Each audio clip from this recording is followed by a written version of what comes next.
Parlamento Nacional recomenda governo aumenta salário mínimo trabalhador sirania ba dólar atus tolu kaliu dólar atus rua lima nulu.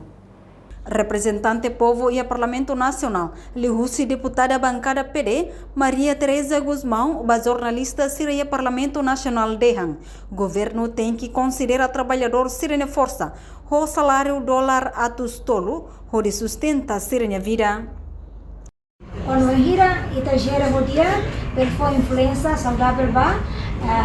serviço sira ne beke asli ou posição as o ambiente ne beke dia para bela ne precisa é sira trabalhador sira minha força e tem que considerar sira salário mínimo ao noi $300,000 é suficiente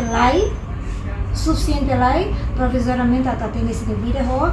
vida ne bekar ba be quando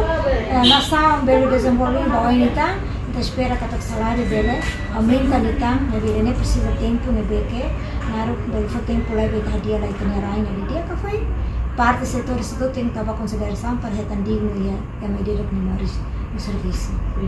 Deputado bancada Fretilin, Antonino Dotel Sarmento realça, governo tem que respeitar o trabalhador sirene esforço, onde aumenta sirene salário máximo, atus rua lima nulu, cada fulang, não é bela suficiente para a família. Se hoje Castel halo uma proposta para todo o governo será para a assunto mas pelo menos 150 temos que ter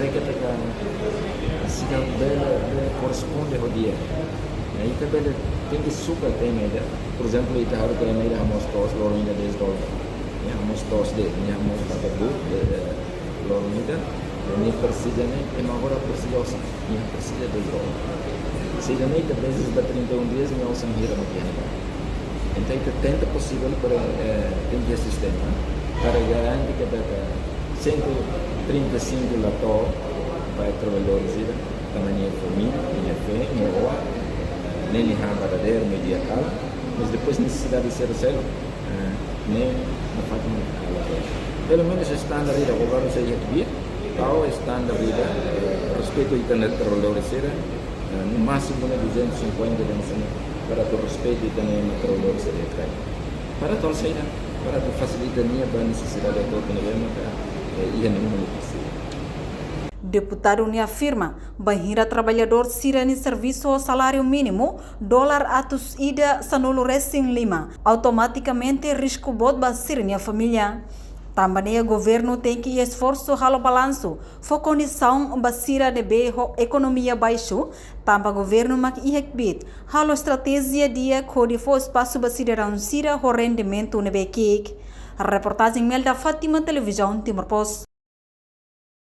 Janela informação ba emohoto, atua tem informação atual dia clio, kita haluha, haneham botão subscribe, like, halo comentário no fahe tutang ba media sosial hoto.